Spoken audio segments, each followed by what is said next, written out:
ادامه گفتارهای رادیوی فرهنگ.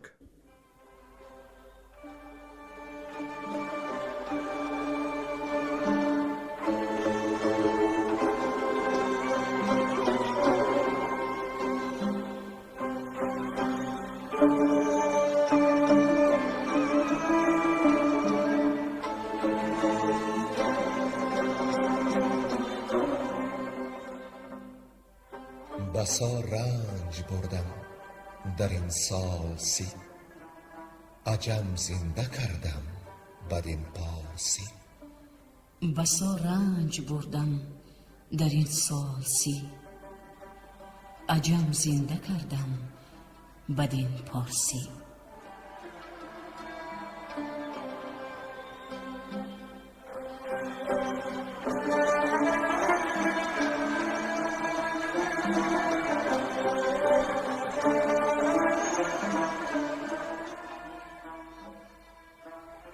محفل ادبی به استقبال جشن هزاره شاهنامه بیزوال ابوالقاسم فردوسی. صدر محفل لایق شیرالی.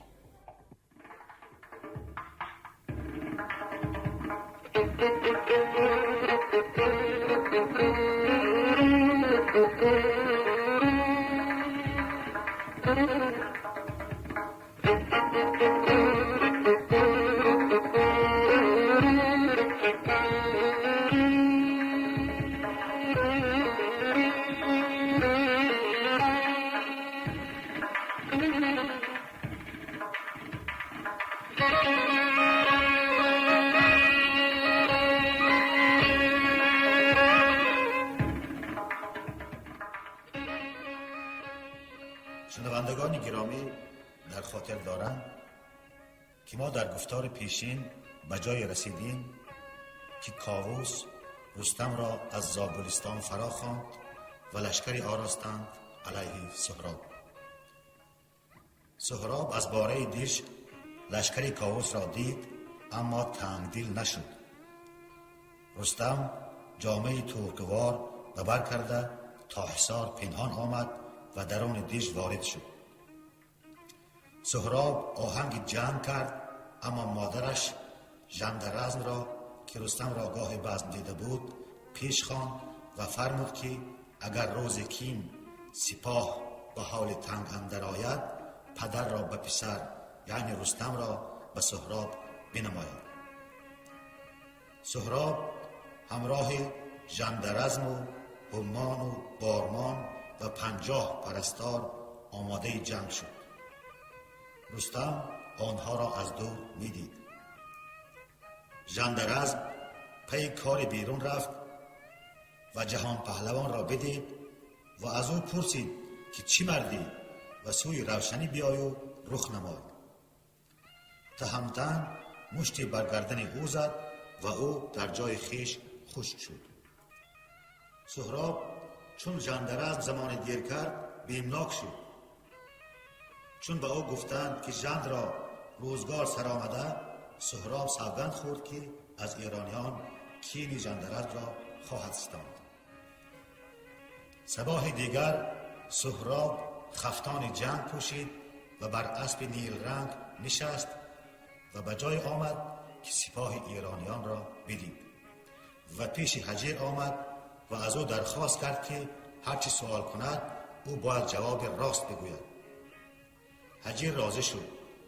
سهراب نام سرداران ایران را از هجیر پرسید. هجیر در جواب پرسش های سهراب نام شاه، طوس نوذر، گودرز کشوادگان را گفت. اما چون سهراب نشانهای رستم را گفت، هجیر پرده اسرار نبرداشت و گفت که نیکخواهی از چین و نزدیک شاه آمده است و نامش را نمیداند. سهراب غمگین شد که از رستم نشان نیافت، زیرا مادرش از پدر نشان داده بود، اما نشان را میدید و باورش نمی آمد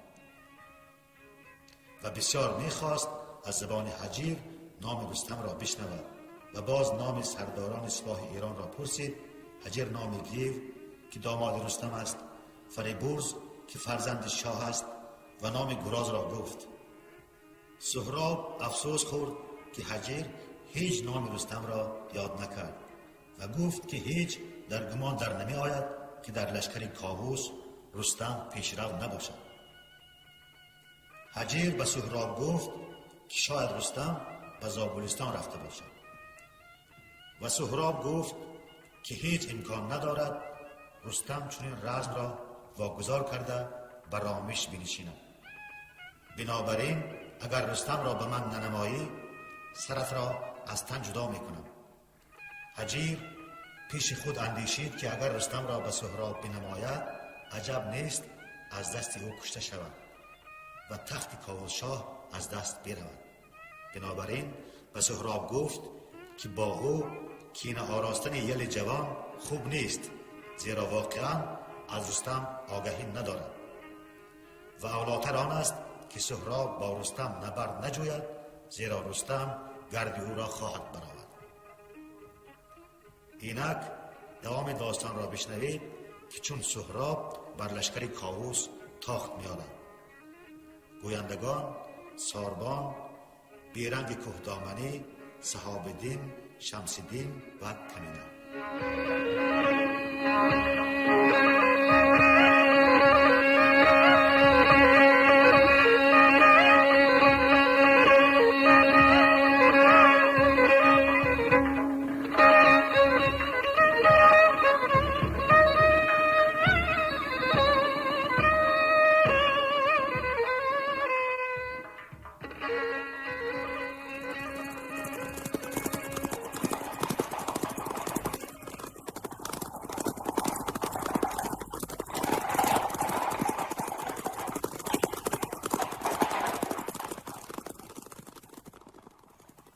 تاختن سهراب بر لشکر کاووس.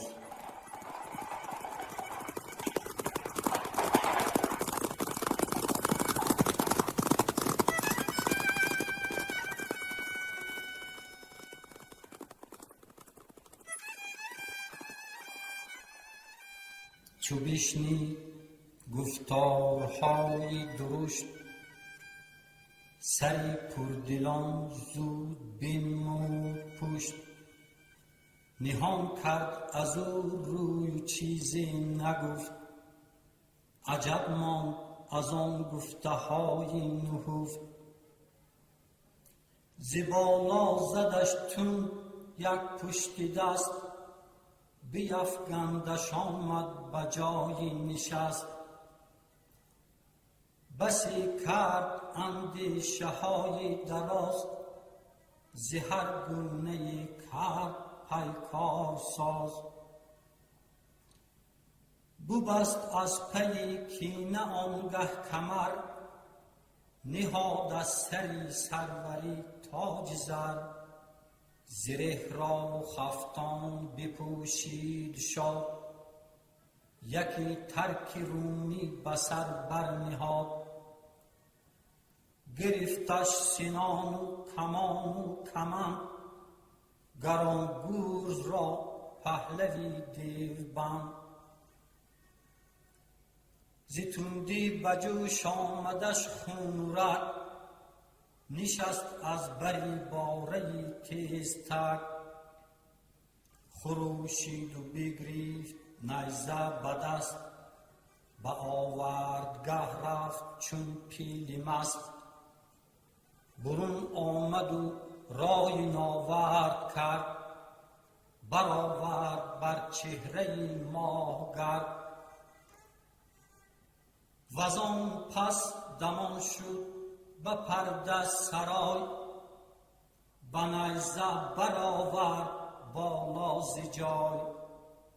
به کردار گوران ز چنگال شیر، رمیدند از وی سرانی دلیر.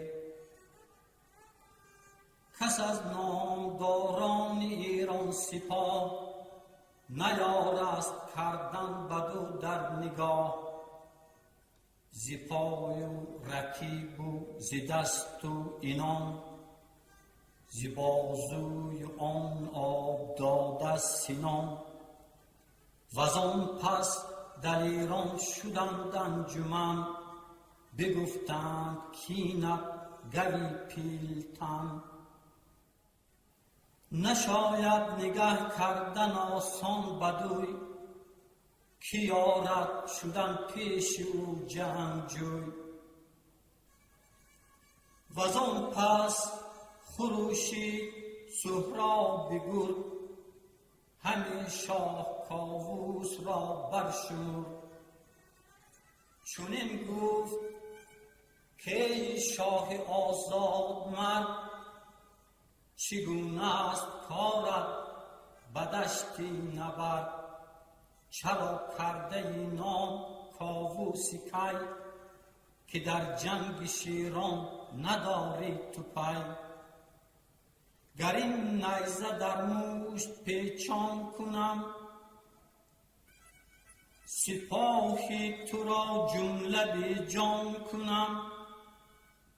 یکی سخت سوگند خوردم به بزم، بدان شب کجا کشته شد ژندرز. کز ایران نمانم یکی نیزه دار، کنم زنده کاووس کی را بدار. کی داری از ایرانیان تیز چند، کی پیشی من آید بدین دشت جنگ. بگفت و همه بود خاموش بس، از ایران ندادید پاسخش کس. خم آورد پشت و سینانی ستیخ، بزد تند و برکند 70 میخ. سراپرده یک بهره آمد ز پای، ز هر سو برآمد دمی کرنای. غمین گشت کاووس و آواز داد، که ای نامداران فرخ نژاد. یکی نزد رستم برید آگهی، کز این ترک شد مغز گردان تهی. ندارم سوار ورا هم نبرد، از ایران نیارد کس این کار کرد. بشد طوس و پیغام کاووس بود، شنیده سخن پیش او برشمرد. بدو گفت رستم که هر شهریار، که کردی مرا ناگهان خواستار. گه جنگ بودی گه ساز و بزم، ندیدم ز کاووس جز رنج رزم. بفرمود تا رخش را زین کنم، سواران بروها پر از چین کنم. ز خیمه نگه کرد رستم به دشت، بره گیو را دید کاندر گذشت. نهاد از بری رخش رخشنده زین، همه گفت گرگین که بشتاب هین. همه بست با گرز روحان تن، و بر گستوان برزده توز چند. همه آن بدین این بدان گفت زود، تهمتن چو از پرده آواز شنود. بدی گفت این رسم آهرمن است، نه این رستخیز از پی یک تن است. بزد دست و پوشید ببری بیان، ببست آن کیانی کمر بر میان.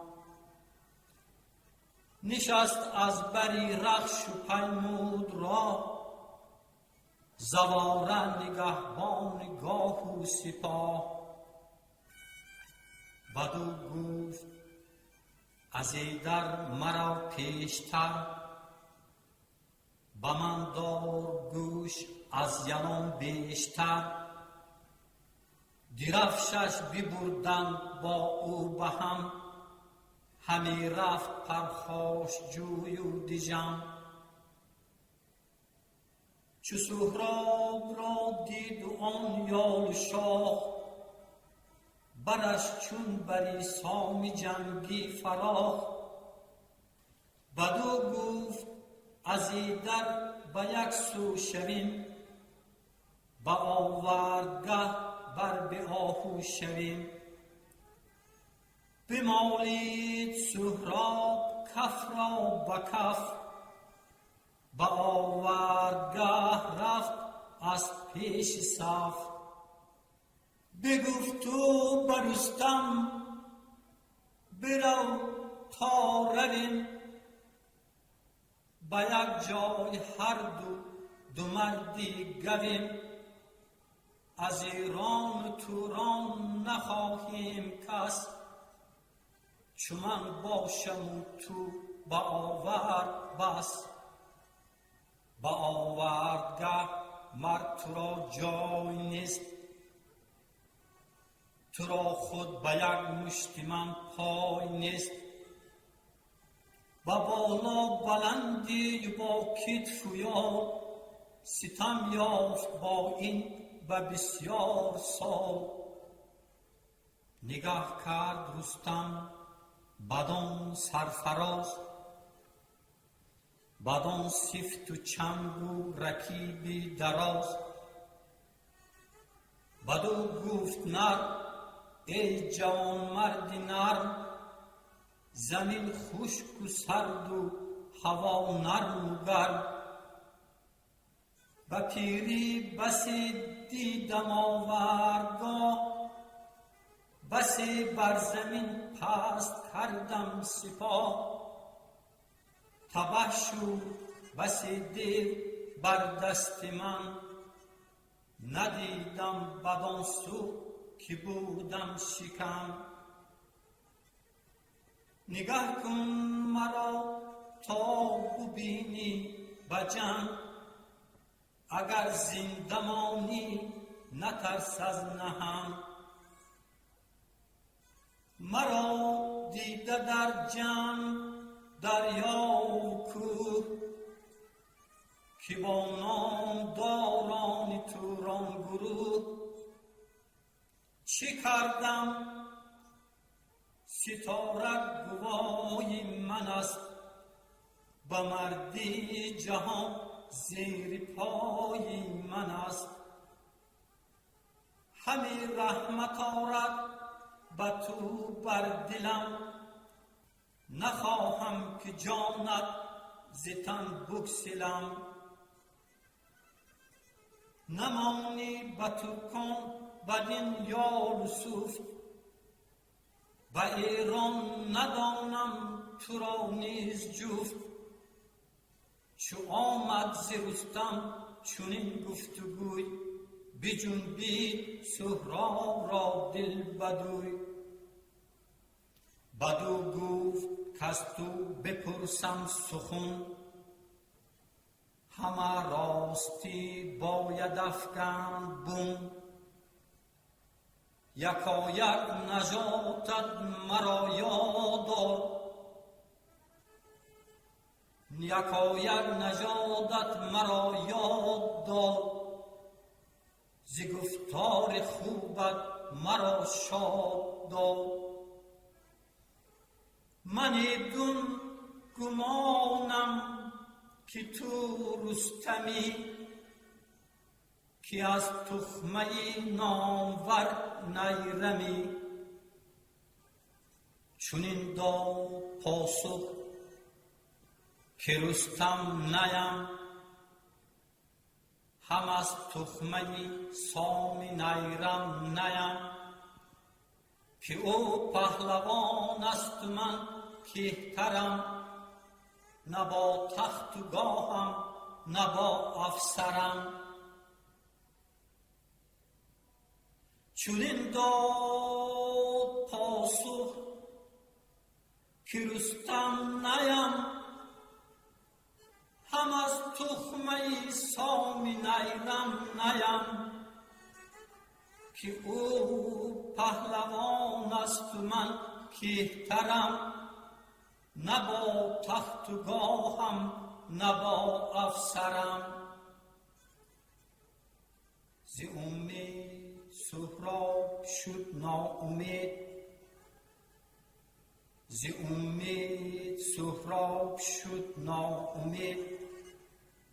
بدو تیره شد روی روزی سفید.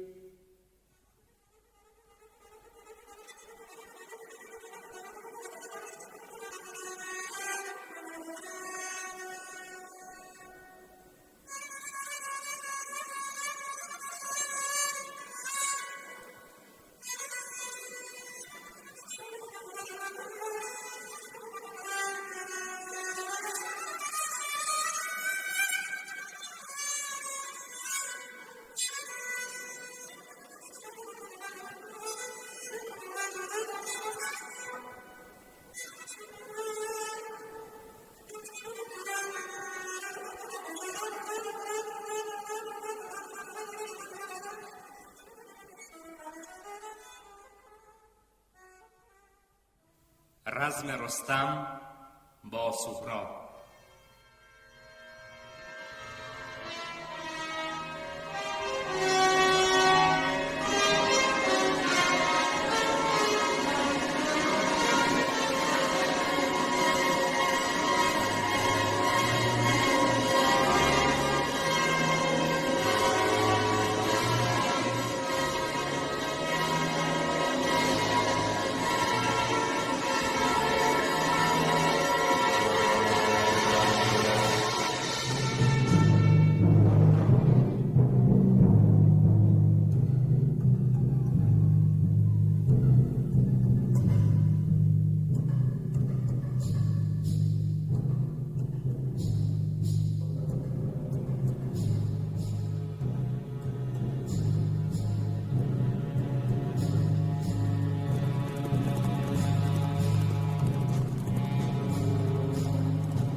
به آوردگه رفت و نیزه گرفت، همی مانده از گفت مادر شگفت.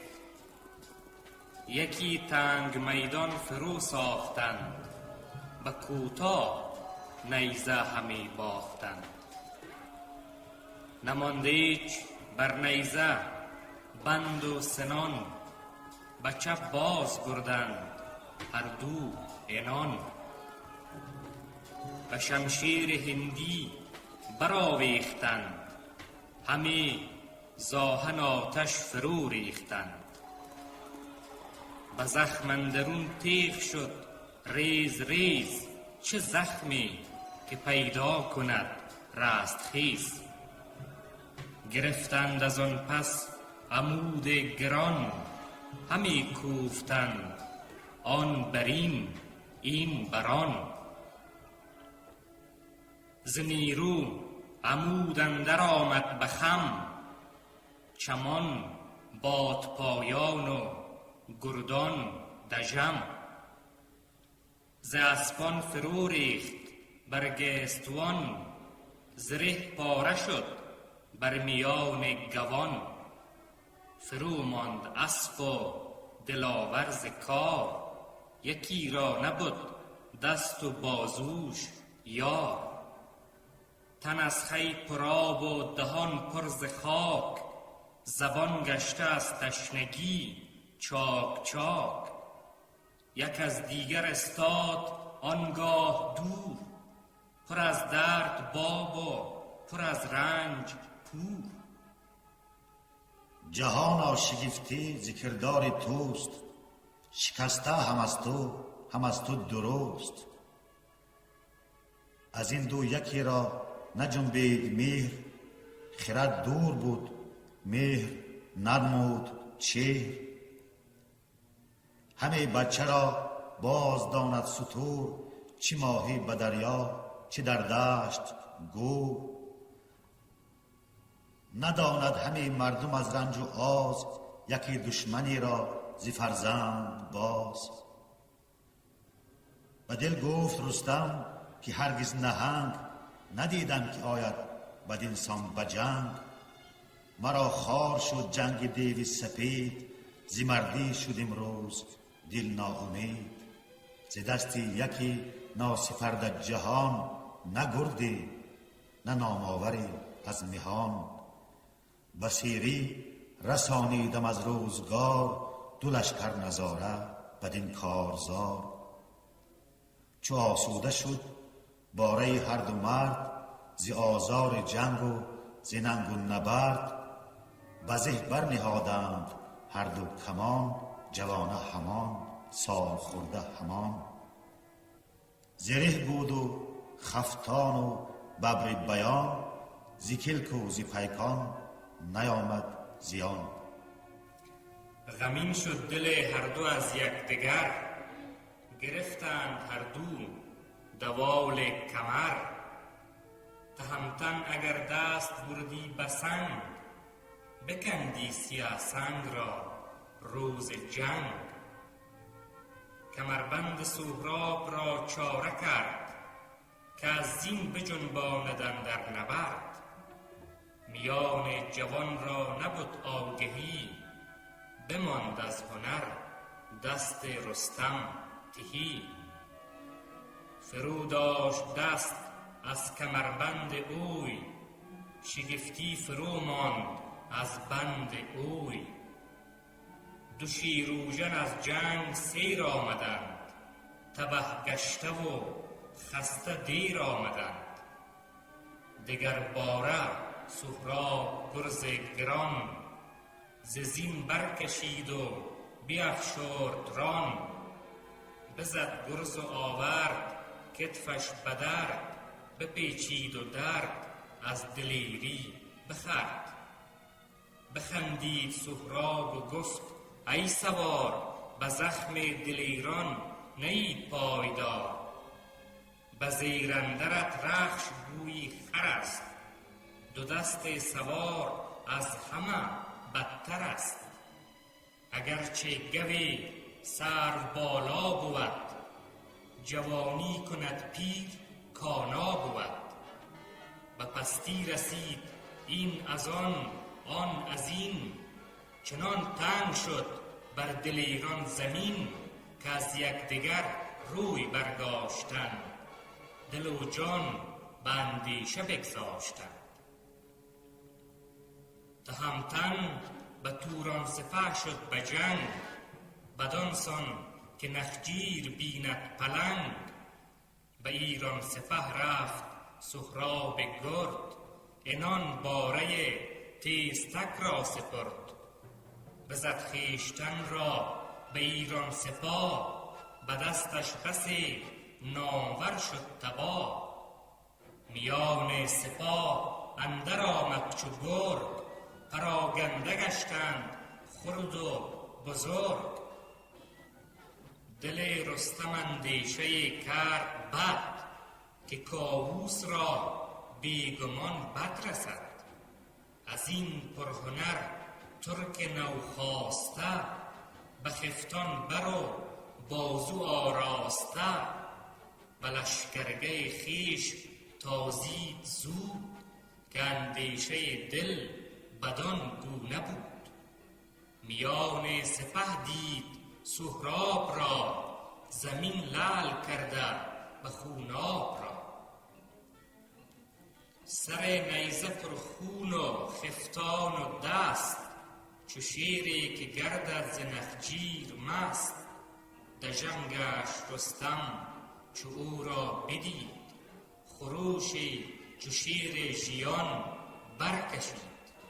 بدو گفت کای ترک خونخوار مرد، ز ایران سپه جنگ با تو که کرد؟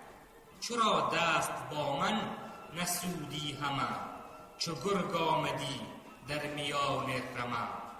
بدو گفت سهراب توران سپاه، از این رزم دورند و هم بی گناه. تو آهنگ کردی بدیشان نخست، کسی با تو پیکار و کینه نجست. بدو گفت رستم که شد تیره روز، چو پیدا کند تیغ گیتی فروز. بدین دشت هم دار و هم منبر است، که روشن جهان زیر تیغ اندر است. گریدون که بازو و شمشیر و تیر، چونین آشنا شد تو هرگز ممیر. بگردیم شبگیر با تیغ کین، تو رو تا چه خواهد جهان آفرین.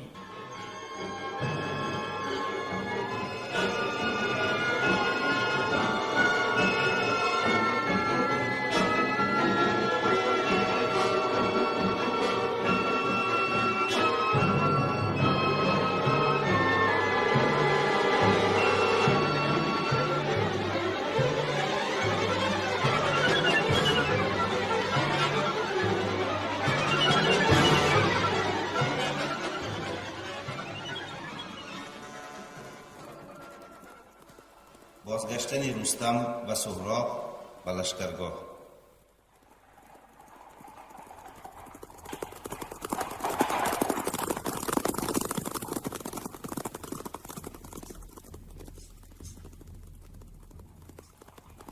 برفتند و روی هوا تیره گشت، ز سهراب گردون همه خیره گشت. تو گفتی ز جنگش سرشت آسمان، نیاساید از تاختن یک زمان. دیگر باره زیر اندرش آهن است، شگفتی روان است و رویین تن است. شبی تیره آمد سوی لشکرش، میان سوده از جنگ و آهن برش. به هومان چنین گفت که امروز خور، برآمد جهان کرد پر جنگ و شور. شما را به سر زان سواری دلیر، که یالی یلان داشت چنگال شیر. چی آمد شما را چی گفت و چی کرد، که او بود همزور من در نبرد. چی کرد او ابا لشکرم سر به سر، که چون او ندانم به گیتی دیگر. یکی پیر مرد است بر سان شیر، نگردد ز جنگ و ز پیکار سیر. ندانم به گردی جهان سر به سر، که بندد گهی کینه چون او کمر. بدو گفت هومان که فرمان شاه، چنین بود کزی در نجنبد سپاه. همه کار ما سخت با ساز بود، با آورد گه گشتن آغاز بود. بیامد یکی مرد پرخاش جوی، بدین لشکری گشت بنهاد روی. تو گفتی ز مستی کنون خواست است، که این جنگ را یک تن آراست است. ز هر سو پراکند گردی نبرد، ز لشکرگهی ما بسی کشت مرد. وزان پس بدان لشکری خویش روی، نهاد و همی رفت در پوی پوی. چنین گفت سهراب کو زین سپاه، نکرد از دلیران کسی را تباه. از ایرانیان من بسی کشتم، زمین را به خون چون گل آغشتم. وزین بر شما جز نظاره نبود، ولیکن نیامد کسی خود چی سود. اگر شیر پیش آمدی بیگمان، نرستی چنین دم ز گرزی گران. به پیشم چه ببر و پلنگ و هزار، به پیکان فرو بارم آتش ز ابر. چو گردان مرا روی بینند تیز، زره بر تنامشان شود ریز ریز. چو فردا به پیش است روزی بزرگ، پدید آید آن کس که باشد سترگ. به نام جهان آفرین یک خدای، یکی دشمنی را نمانم بجای. کنون خان می باید آراستن، بباید به می غم ز دل کاستن. وزان روی رستم سپه را بدید، سخن راند با گیو گفت و شنید. که امروز سهراب رزم آزمای، چگونه به جنگ اندر آورد پای. چنین گفت با رستمی گرد گیو، که از این گونه هرگز ندیدیم نیو. بیامد دمان تا میان سپاه، ز لشکر بری توس شد کینه خواه. که او بود بر زین و نیزه به دست، چو گرگین فرود آمد و برنشست. بیامد چو با نیزه او را بدید، به کردار شیری ژیان بردمید. خمیده عمود بزد بر برش، ز نیرو بیفتاد ترگ از سرش. نتابید با او بتابید روی، شدند از دل ایران بسی جنگ جوی. ز گردان کسی مایه او نداشت، به جز پیلتن پایه او نداشت. همایون پیشین نگه داشتم، سپه را بر او هیچ نگذاشتم. به تنها نشد بر برش جنگ جوی، سپرده میدان کینه بدوی. سوار نشد پیش او یک تنه، همی تاخت از قلب تا میمنه. ز هر سو همی شد دمان و دنان، به زیر اندرون بود اسپش چمان. غمین گشت رستم ز گفتار اوی، بری شاه کاووس بنهاد روی. چو کاووسی کی پهلوان را بدید، بری خویش نزدیک جایش گزید. ز سهراب رستم زبان برگشاد، ز بالا و برزش همی کرد یاد. که کس در جهان کودکی نارسید، بدین شیر مردی و گردی ندید. به بالا ستاره بساید همه، تنش را زمین بر نتابد همه. دو بازو و رانش چرانی هیون، همانا که دارد ستبری فزون. به تیغ و به تیر و به گرز و کمند، ز هر گونه آزمودیم چند. سرانجام گفتم که من پیش از این، بسی گرد را برگرفتم ز زین. گرفتم دوالی کمربند اوی، بیفشاردم سخت پیوند اوی. همی خواستم کش ز زین برکنم، چو دیگر کسانش به خاک افکنم. گر از باد جنبان شود کوهسار، نجنبد ابر زین مرا نامدار. از او بازگشتم که بیگاه بود، که شب سخت تاریک و بیماه بود. بدان تا بگردیم فردا یکی، به گشتی گراییم ما اندکی. بکوشم ندانم که پیروز کیست، ببینیم تا رای یزدان به چیست. کزوی است پیروزی و دستگاه، همو آفریننده هورما. بدو گفت کاووس یزدانی پاک، تنی بدسگالان کند چاک چاک. من امشب به پیش جهان آفرین، بمانم فراوان سر اندر زمین. بدان تا تو را بردهد دستگاه، بر این ترک بدخواه گم کرده را. کند تازه پژمرده کامی تو را، برآرد به خورشید نامی تو را. بدو گفت رستم که با فر شاه، برآید همه کامه نیکخواه. به لشکرگه خویش بنهاد روی، پراندیشه جان و سرش کینه جوی. زواره بیامد خلیده روان، که امروز چون گشت بر پهلوان. از او خوردنی خواست رستم نخست، پس آنگه ز اندیشه دل را بشست. چنین راند پیشی برادر سخون، که بیدار دل باش و تندی مکن. به شبگیر چون من به آوردگاه، روم پیش آن ترک ناوردخواه. بیاور سپاه و درفشی مرا، همان تخت و زرینه کفشی مرا. همی باش در پیش پرده سرای، چو خورشیدی تابان برآید ز جای. گریدون که پیروز باشم به جنگ، به آوردگه بر نیارم درنگ. وگر خود دگرگونه گردد سخن، تو زاری مساز و نژندی مکن. میایید یک تن به آوردگاه، مسازید جستن سوی رزم را. یکایک سوی زابلستان شوید، از ایدر به نزدیک دستان شوید. تو خرسند گردان دلی مادرم، چنین راند ایزید قضا بر سرم.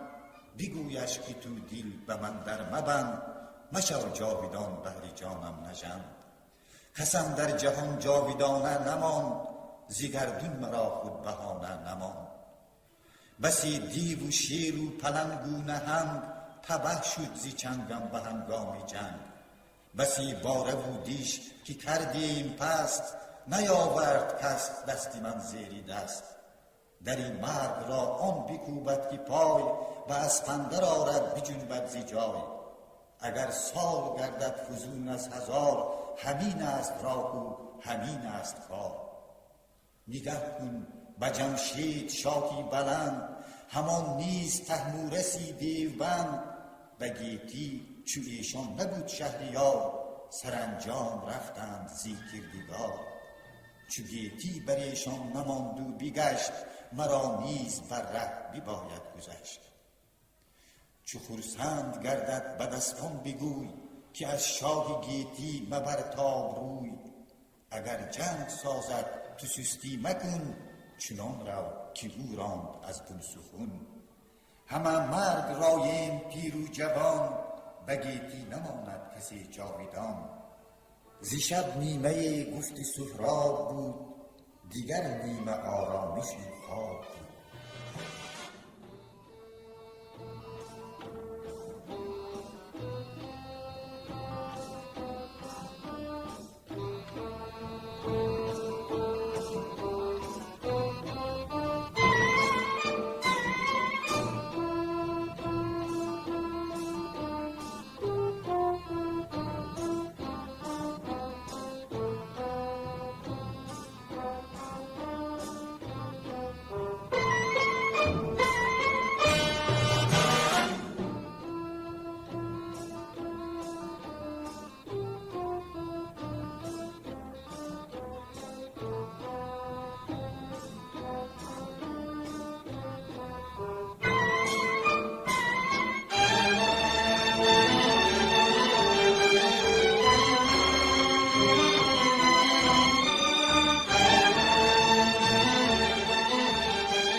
شما محفل ادبی را به استقبال جشن هزاره شاهنامه ابوالقاسم فردوسی شنیدید.